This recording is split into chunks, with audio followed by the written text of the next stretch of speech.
તુલા રાશિના જાતકો આગામી 15 દિવસ સુધી પૃથ્વી ધ્રુજશે કારણ કે તમારા જીવનમાં એક તોફાન આવવાનું છે જે તમારી બધી મુશ્કેલીઓનો નાશ કરશે. વર્ષો પછી એક એવો રાજયોગ તમારી કુંડળી પર દસ્તક આપવાનો છે જેને માલવ્ય રાજયોગ તરીકે ઓળખવામાં આવે છે. 19 એપ્રિલે શુક્રનું પોતાની રાશિ એટલે કે વૃષભ રાશિમાં ગોચર તુલા રાશિના જાતકોના જીવનમાં શ્રેષ્ઠ માલવ્ય રાજયોગ બનાવશે. તમારી રાશિનો સ્વામી શુક્ર પોતે છે અને શુક્રના રાશિ પરિવર્તન તુલા રાશિના જાતકો માટે ખૂબ જ ફળદાયી સાબિત થવાનું છે. 19 એપ્રિલ પછી તમારા જીવનમાં શું શુભ રહેશે અને શું અશુભ રહેશે ઘટનાઓ બનવાની છે. હું આ વિડીયોમાં દરેક વિગત તો સમજાવીશ અને આખો વિડીયો ગ્રહોના ગોચર પર આધારિત છે. આ વિડીયોની દરેક વિગતો ધ્યાનથી સાંભળો કારણ કે 19 એપ્રિલ પછી પણ તમારા જીવનમાં એવા ચમત્કારો થવાના છે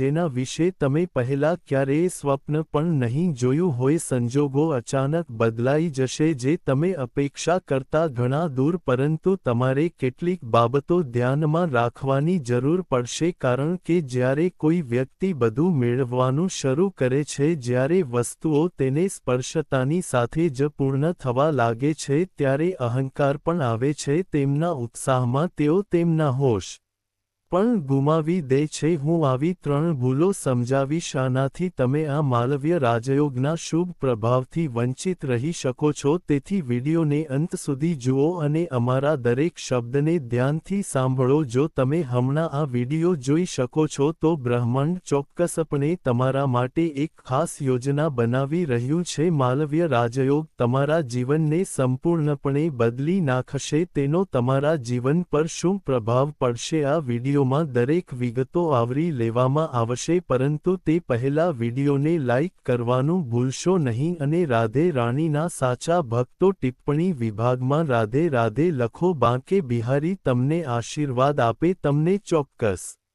મળશે. તુલા રાશિના લોકો 19 એપ્રિલે શુક્ર વૃષભ રાશિમાં પ્રવેશ કરીને તમારા 8મા ભાવમાં પહોંચતાની સાથે જ તમારા જીવનમાં 4 મોટી ઘટનાઓ બનવાની છે. આ શુભ ઘટનાઓ તમારા જીવનને એક જગ્યાએથી બીજી જગ્યાએ લઈ જશે. તમે સપનામાં પણ તેની કલ્પના નહીં કરી હોય. 8મા ભાવમાં શુક્રની હાજરી માલવ્ય રાજયોગનું સર્જન કરશે અને આ યોગ અચાનક નાણાકીય લાભની શક્યતા પેદા કરશે. આ નાણાકીય લાભ ગમે ત્યાંથી આવી શકે છે. કોઈ ઓર્ડર આવી શકે છે, તમને જૂનું દેવું મળી શકે છે, તમારાથી અલગ થયેલી કોઈ વ્યક્તિ તમારા જીવનમાં પાછી આવી શકે છે. તે શક્ય હતું જે કોઈ પૈસાથી ઓછું ન હોતું, કોઈ ધનથી ઓછું ન હોતું. અચાનક પૈસાનો વરસાદ થવાની પ્રબળ શક્યતા છે કારણ કે શુક્ર પોતાની રાશિમાં છે અને તમારી રાશિનો સ્વામી પણ. તેથી તુલા રાશિ પર અસર થવી એકદમ સ્વાભાવિક છે. આ વિડીયો અંત સુધી જુઓ. હું તમને બીજી ઘટના વિશે જણાવવા જઈ રહ્યો છું. શુક્ર તમારા 8મા ભાવમાં છે, પરંતુ તેની દૃષ્ટિ તમારા બીજા ભાવ પર પણ પડવાની છે અને બીજું ભાવ પૈસા અને વાણીનું છે. તેથી અચાનક નાણાં કે લાભ થશે, પરંતુ એક મહત્વપૂર્ણ વાત એ છે કે તમારી વાણી પણ તીક્ષ્ણ બનવાની છે. ઉત્તમ સંચાર કૌશલ્ય તે થવાનું છે. તમે કંઈક એવું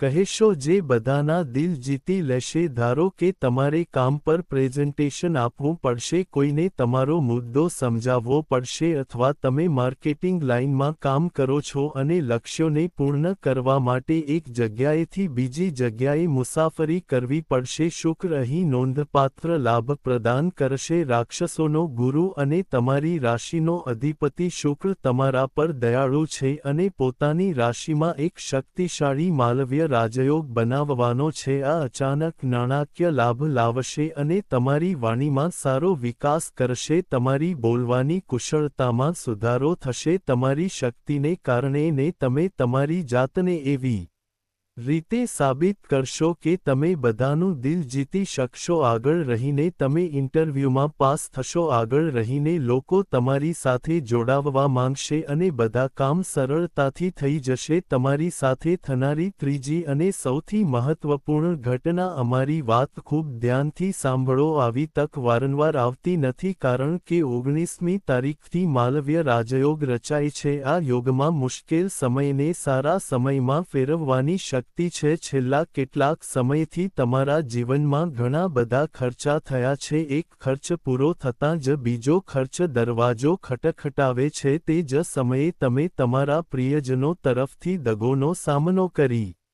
રહ્યા છો. તમારા જ કેટલાક લોકો તમને છેતરપિંડી કરી રહ્યા છે. તમારા પ્રિયજનો દ્વારા તમને વારંવાર દગો આપવામાં આવી રહ્યો છે. પછી ભલે તે શબ્દોથી હોય કે પૈસાથી, તે જ સમયે તમે ખૂબ થાકી ગયા છો, તમે તણાવમાં છો અને જ્યારે તમે રાત્રે સૂઈ જાઓ છો ત્યારે તમને ફક્ત એક જ ચિંતા હોય છે કે આવતીકાલ શું થશે. પરંતુ 19 એપ્રિલ પછી આ માલવ્ય રાજયોગ તમારા જીવનમાં એવો ચમત્કાર કરશે કે આ મુશ્કેલ સમય ચાલી રહ્યો છે. આ રાજયોગ આ મુશ્કેલ સમયને સરળતાથી સરળ સમયમાં પરિવર્તિત કરશે. 19 એપ્રિલ પછી તમે તેનો પ્રભાવ જોશો કે તમે જે કાર્યો કરી રહ્યા હતા તેમાંથી કેટલાક સફળ થશે. તમે અટવાઈ ગયા હતા તા કેટલાક લોકો જે તમને નાના માનતા હતા, કેટલાક કાર્યો જે આકાર લઈ રહ્યા ન હતા, તમને ત્યાં પણ મોટી સફળતા જોવા મળશે. આ સાથે ચોથી અને મહત્વપૂર્ણ ઘટના જે તમારી સાથે બનવાની છે, ક્યાંક તમે સંશોધન કરી રહ્યા છો. કોઈ વિદ્યાર્થી જે સ્પર્ધાત્મક પરીક્ષાની તૈયારી કરી રહ્યો છે, જો તમે ક્યાંક કોઈપણ પ્રકારનું સંશોધન કરી રહ્યા છો તો સંશોધન સફળ થવાનું છે. લાભ અને સફળતા તમારી રાહ જોઈ રહી છે. આ યાદ રાખો, પરંતુ ભૂલથી પણ આ 3 ભૂલો ન કરો, નહીંતર તુલા રાશિના લોકો તમને આ ઉત્તમ રાજયોગથી કોઈ લાભ નહીં મળે. તે 3 ભૂલો કઈ છે હું આ વિડીયોમાં દરેક ભૂલો વિગતવાર સમજાવીશ, પરંતુ સમગ્ર ગ્રહોની રચના સમજવા માટે આપણને કલાકોની મહેનત લાગે છે. જો તમે આ વિડીયોને લાઇક કરશો તો આપણી બધી મહેનત સફળ થશે. અને ટિપ્પણી વિભાગમાં રાધે રાધે લવાનું ભૂલશો નહીં. ચેનલને સબસ્ક્રાઇબ કરવાનું ભૂલશો નહીં, કારણ કે આ ચેનલ પર તમારી રાશિ સંબંધિત વધુ મહત્વપૂર્ણ વિડીયોઝ આવશે. તેથી સૌથી મહત્વપૂર્ણ બાબત એ છે કે તમારે પહેલી ભૂલ પર ખાસ ધ્યાન આપવું જોઈએ. 8મું ઘર એ છે જ્યાં શુક્રનું ગોચર થયું છે. અત્યારે શુક્ર તમારા 8મા ઘરમાં છે, તે અંદર છે, અને આ 8મું ઘર કોઈક રીતે ઉંમર, રોગ અને સ્વાસ્થ્ય સાથે સંબંધિત છે. તેથી તમારે તમારા આહારનું ધ્યાન રાખવું પડશે, નહીંતર તમારું સ્વાસ્થ્ય બગડી શકે છે. આ રિયાજ યોગને કારણે, શુક્રના આ ગોચરને કારણે તમારે 19 એપ્રિલ પછી તમારા આહારનું ખાસ ધ્યાન રાખવું પડશે, નહીંતર તમારું સ્વાસ્થ્ય બગડી શકે છે. અને જો તમારું સ્વાસ્થ્ય બગડે છે તો વ્યક્તિ સખત મહેનત કરી શકશે નહીં, સારી રીતે કામ કરી શકશે નહીં, સારું વર્તન કરી શકશે નહીં, અને પછી જે કંઈ પ્રાપ્ત થવાનું હતું તે બધું તેના હાથમાંથી સરકી જશે. તેથી આ સમય દરમિયાન તમારા સ્વાસ્થ્યનું ખાસ ધ્યાન રાખો. તે જ સમયે ખર્ચ અચાનક વધી શકે છે. ખર્ચ પહેલાથી જ વધારે છે. હવે શુક્ર ગોચર કરી ચૂક્યો છે અને બીજા ભાવમાં પણ દ્રષ્ટિ કરી રહ્યો છે. ખર્ચ વધશે, પૈસા આવશે, પણ તમારા હાથમાંથી સરકી જશે. તમારે ત્યાં પોતાને નિયંત્રિત કરવો પડશે. તમારે પોતાને સમજાવવું પડશે કે આ તક વારંવાર આવતી નથી. જો તમને પૈસા મળી રહ્યા છે તો તમે જેટલું બચાવશો તેટલું સારું. ક્યાંને પણ બિનજરૂરી ખર્ચ ન કરો. જો ઘરમાં કોઈ વસ્તુ તો નકામી પડી હોય તો તેને પાછી ન ખરીદો, કારણ કે જ્યારે પૈસા આવે છે ત્યારે વ્યક્તિ ભાવુક થઈ જાય છે કે હવે મારે શું ખરીદવું જોઈએ. ઘરમાં આ વસ્તુ બગડી ગઈ છે, તેથી આપણે તરત જ તેને ખરીદીએ છીએ અને પાછી લાવીએ છીએ. ધારો કે તમે 4 લોકો વચ્ચે ભોજન કરી રહ્યા છો તો તરત જ પૈસા ચૂકવી દો. તેઓ તો દેખાડો કરે છે. જો તમે દેખાડો કરવા માટે પૈસા ખર્ચશો તો લક્ષ્મી આવશે, તે પણ નારાજ થશે. પણ જો તમે દરેક રૂપિયો બચાવો છો તો તમારી પાસે એટલા બધા પૈસા હશે કે તમે તેને સંભાળી શકશો નહીં. હમણાં જ પૈસા બચાવવાનું શરૂ કરો, પણ તમારે કંજૂસ ન બનવું જોઈએ. તમારે જે કરવાનું મન થાય તે કરવું જોઈએ. જો તમને ખાવાનું મન થાય તો તમારે ખાવું જોઈએ, પરંતુ તમારે બચત પણ કરવાની જરૂર છે. ત્રીજું, શુક્રનું પોતાની રાશિમાં ગોચર તમારા સંબંધોમાં ઉતાર ચઢાવ લાવી શકે છે. લાંબા સમયથી પાટા પરથી ઉતરી ગયેલા સંબંધોમાં વિવાદો વધી શકે છે, ક્યાંક મતભેદ થઈ રહ્યો છે તે ધ્યાનમાં લો. તણાવ હતો, કડવાશ હતી, તમારે ખૂબ જ સતર્ક રહેવું પડશે. તુલા રાશિના લોકો, આ વાત પર ખાસ ધ્યાન આપો કારણ કે સમય બદલાવવાનો છે. હવે સરકાર બદલાવવાની છે, પરિવર્તન ચરમ સીમાએ છે. તમારે ફક્ત દરવાજા ખોલીને સફળતાને તમારા ઘરમાં આમંત્રણ આપવાની છે અને ભૂલથી પણ આ 3 ભૂલો ન કરો. અમે તમને જે પહેલી ભૂલ કહી છે તે છે તમારા સ્વાસ્થ્યનું ધ્યાન રાખો. બીજી ભૂલ છે બિનજરૂરી ખર્ચ ટાળવાની અને ત્રીજી ભૂલ છે સંબંધોને કાળજીપૂર્વક સંભાળવાની. હવે અમે તમને એક ઉપાય જણાવી રહ્યા છીએ. આ